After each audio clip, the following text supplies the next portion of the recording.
Hello, everyone, and welcome to our new CityDNA video podcast as part of the Power of Community series.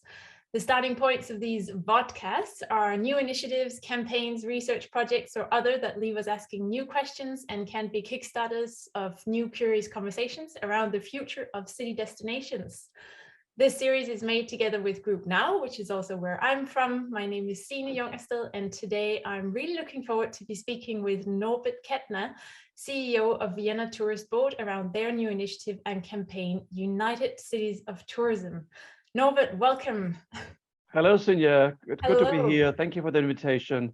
Thank you very much for being here. I'm so curious to learn more about United Cities of Tourism. What is it all about? Actually, the idea was not to do a generic campaign. We do this in our presence on digital channels and so on. We all do this. Actually, we have this more or less generic campaigns. We wanted to do something special in this case, a little bit bringing out the idea of city tourism or about the idea of cities, which is the exchange. The cities have always been a huge marketplace for any kind of goods, ideas, but also for people in a good way. And we try to bring that a little bit back. So bringing on the stage the idea of exchange ideas, people, and also a sort of solidarity, because I think during the pandemic, the cities were not heard enough. So when even on the European level, when we're talking about tourism, it was not so much about the cities. So the cities, because we were always self-sustainable, you know, we did our job. We were globally connected. When there were any difficulties, we tried to solve it ourselves. And this is why we actually got a little bit overseen in the discourse during the pandemic. And with United Cities of Tourism, we wanted really to, of course, have a marketing effect with all the tools we can use in digital world, but also classical out of home, but also to bring in the subtext the idea of solidarity by exchanging our citizens. So we said, okay, for every 100 French or British or German, we send one Viennese person to the respective countries, and they didn't even know where to go. Actually, we had 17 cities in the system, and the people we sent from Vienna, they didn't know which city they go. They went until they got the information from us. Oh, wow. So it was a little bit of a quiz as well. Oh, so there's a surprise element. I didn't know that. Yes. So throughout the campaign, how many Viennese residents are you expecting to send abroad? We got from our partners, Austrian Federal Railways, ÖBB, and Austrian Airlines, 2,200 tickets. Oh, wow. We had 16,500 applications in Vienna, which is quite a number. And we had to choose of these 16,500, 2,200 people. And actually, we had to close down the system earlier because there was such a demand for it.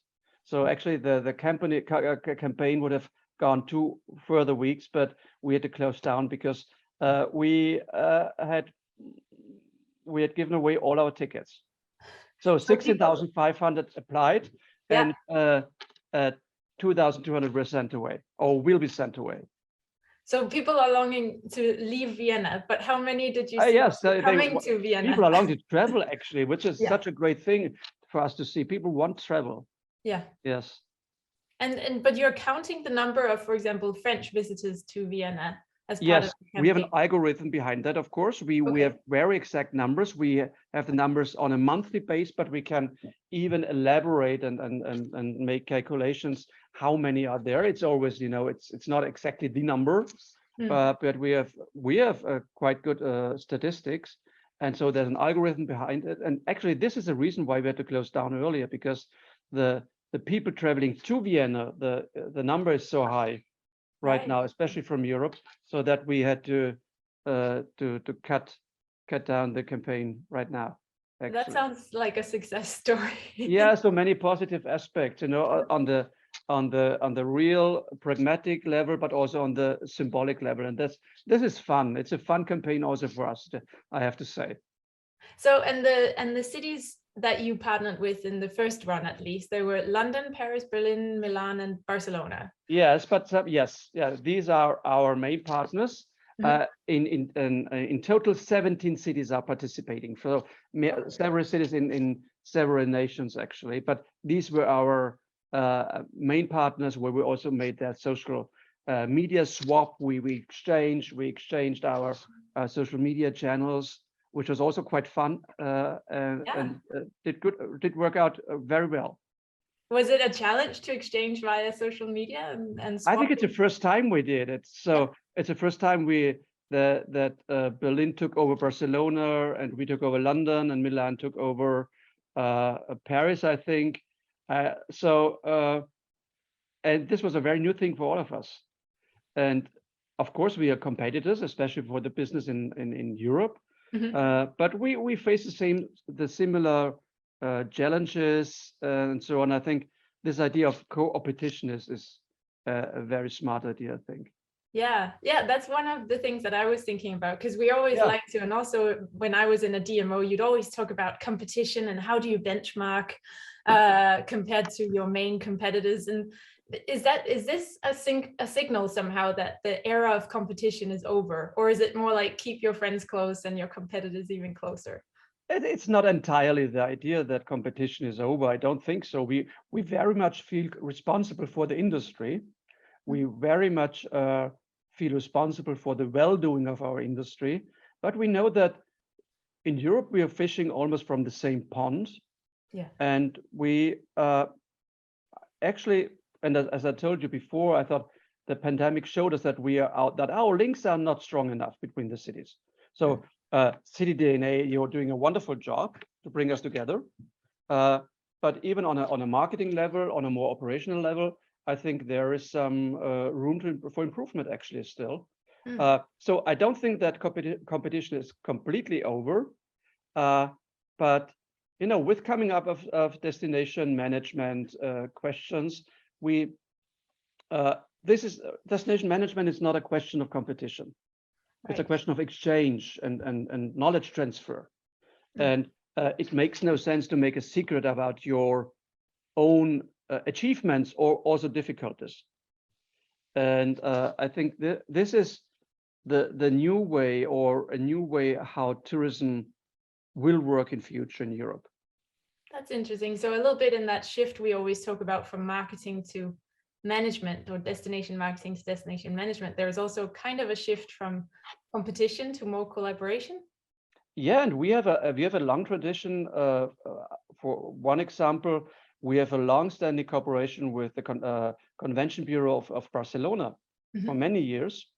A very close cooperation when it comes to congresses, which need several destinations, but in a row. And so we are not competing, but we are making collaborative offers and say, okay, when you come to Barcelona, Barcelona, and the next time to Vienna, and the next time to Barcelona. And this works very well. And of course, overseas, we are competitors. That's no question. It's still going on. And I also want to stress out, sometimes in the discussion, there's a sort of distance to marketing. I don't share this impression. I only say that marketing is changing. So what I mentioned before, that it's not so much about the generic campaign with beautiful pictures. We have this on the digital channels.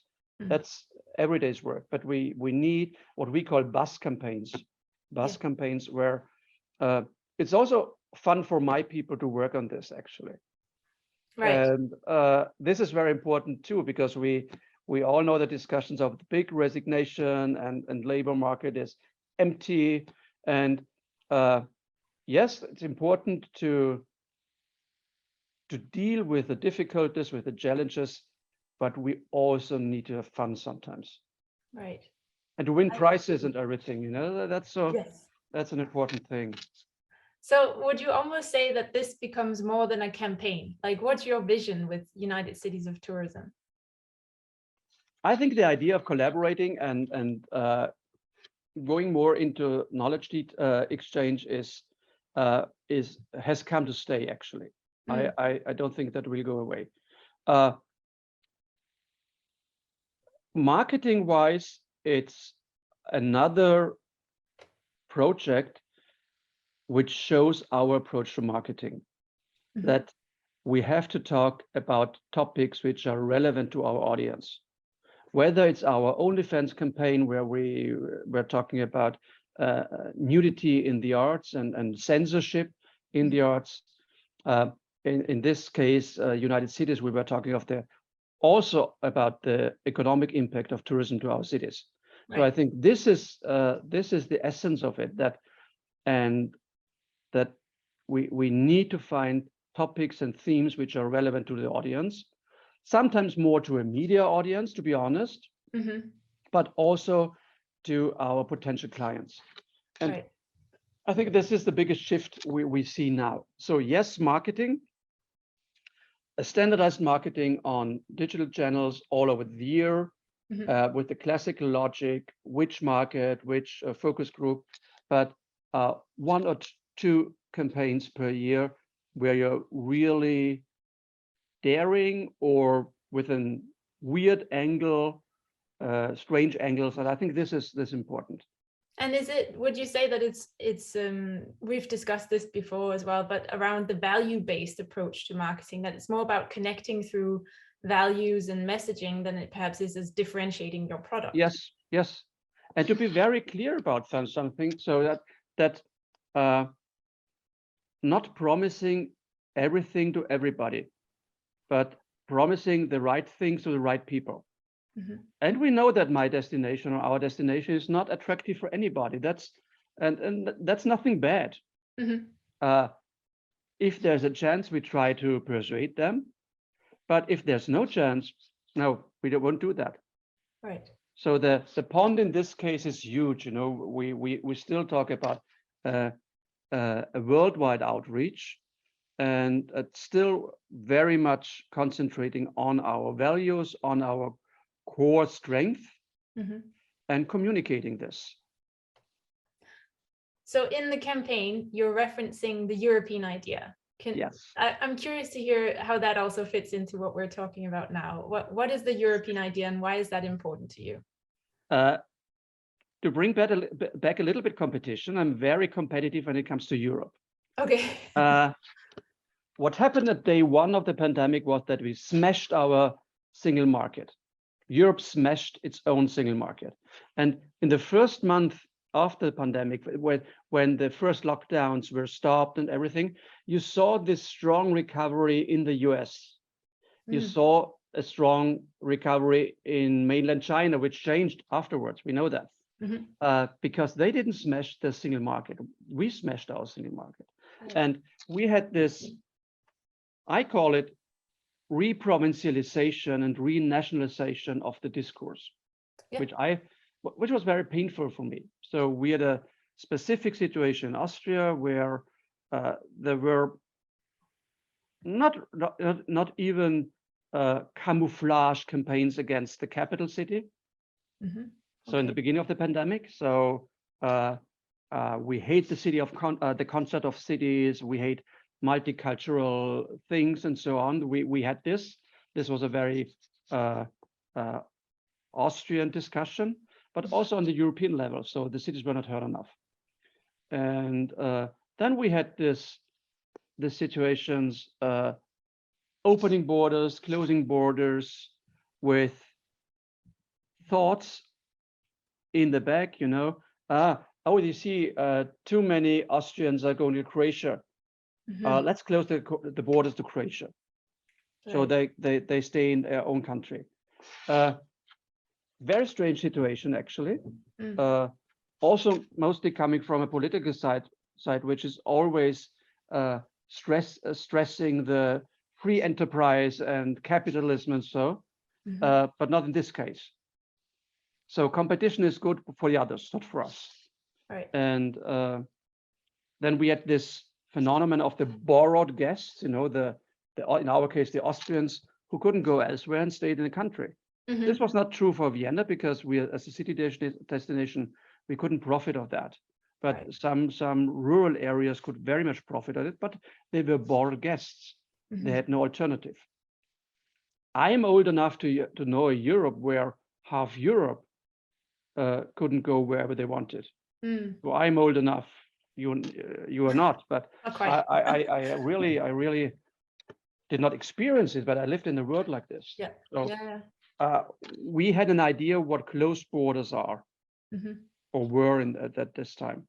So and I really think that the cities are the places of innovation, of social innovation, technological innovation, process innovation, and also now we have to defend the concept of city, because we also have the discussion, or very often we come to these arguments where I have the impression that cities are seen as big villages, which is simply not true. I grew up in the village.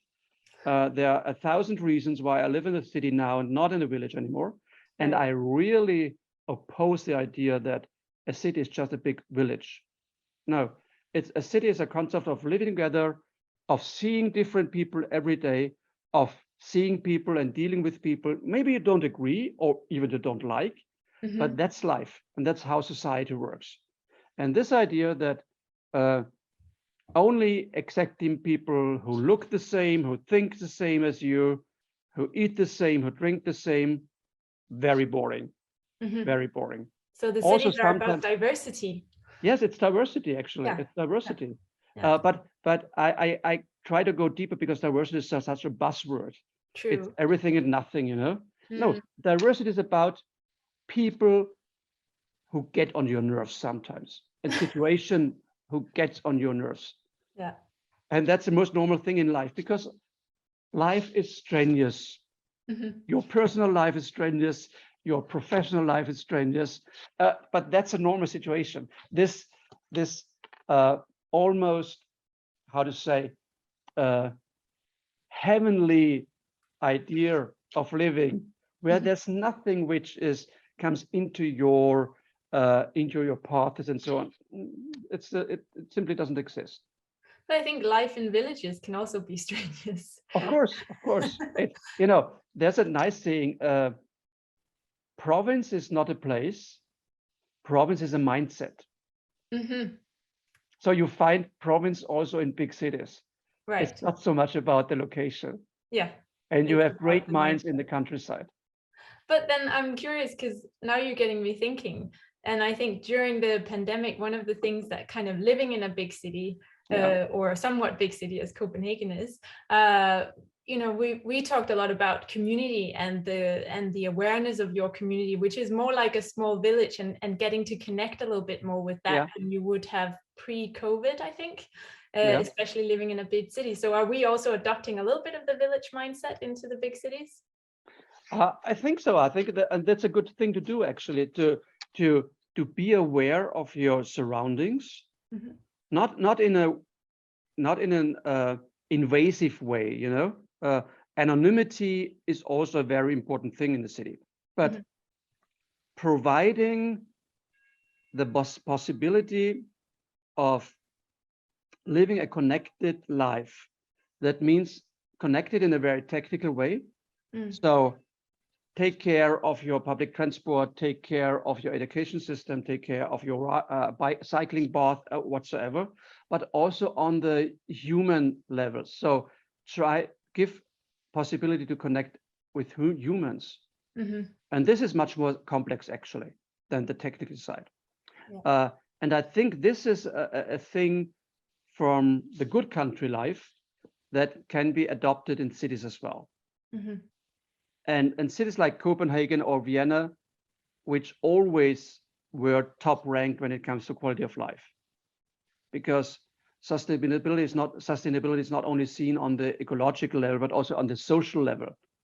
So we came better off through the pandemic, I think. And many other cities are now trying to adopt. We see how long this efforts will go on after the pandemic. But I think the most intelligent way to live together is probably in the city. Yes. Yeah, that's a big discussion, even also more sustainable in some of the solutions. Yeah, I think, but so there's some experts saying that, and I think this is a very interesting thought. living in the city is sustainable. Living really in the countryside is sustainable. The worst thing is suburbia.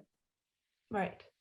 So this is really the worst development we all have, because it's not sustainable in any way. You have all the disadvantages. So the city centers have the disadvantages of the commuters, but not the advantages, when it comes to size. So this, I think, is also something which will go on, this discussion about that.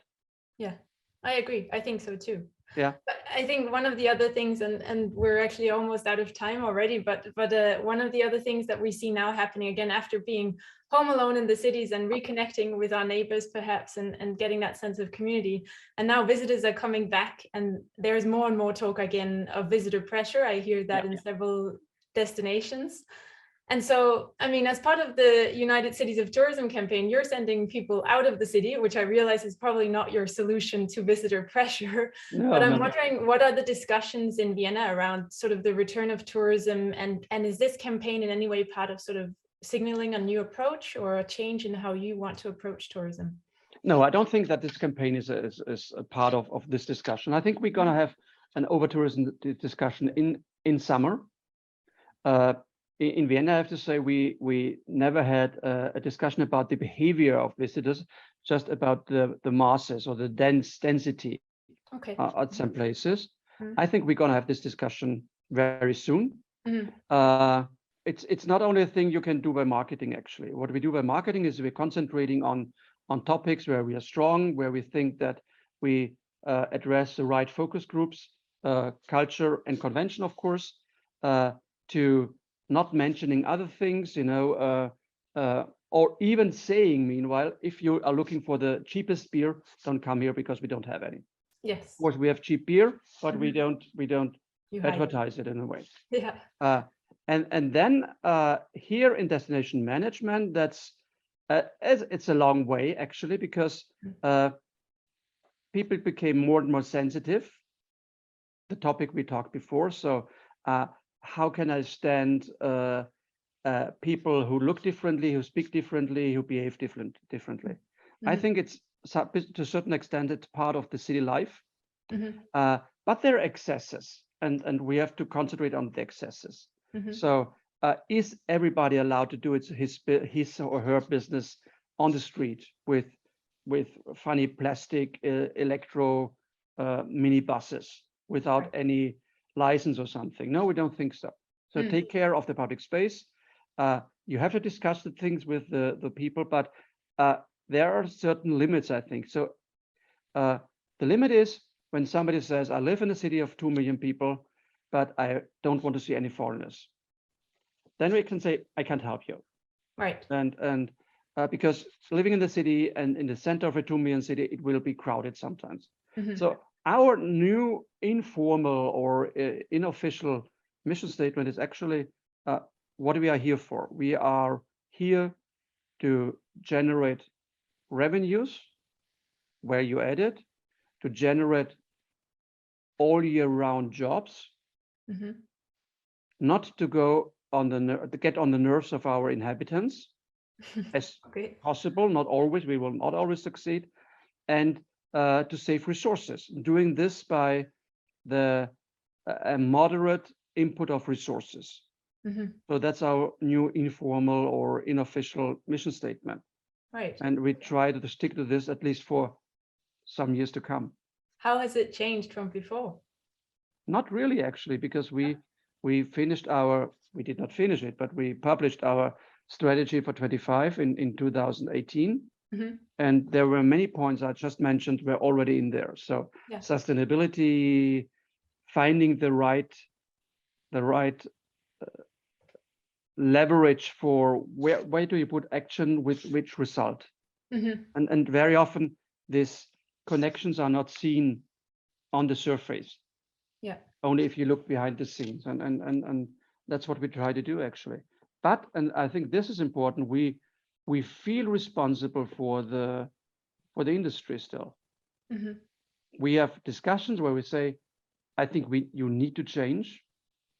or we need to change, but it's very clear for us that we have a responsibility towards the industry. Which you're also signaling with the United Cities of Tourism initiative, I think. Yeah, I think so, yes. Yeah. All right. Well, that's all our time, Norbert, for today. Okay. Thank you. Thank you so much for taking the time to share both the initiative and your perspective on what's happening next for city destinations. I really appreciate it. Thank you so much for having me. Thank you. And to everyone else, and to everyone else who's listening in, I really hope you found it as interesting as I did. And since this is all about the power of community of CityDNA, we'd love to hear your thoughts, your wish list of people we should talk to, or if you're working on anything that could shape the conversation on the future of city destinations, please don't hesitate to reach out to the City Destinations Alliance team. Thank you so much and see you soon.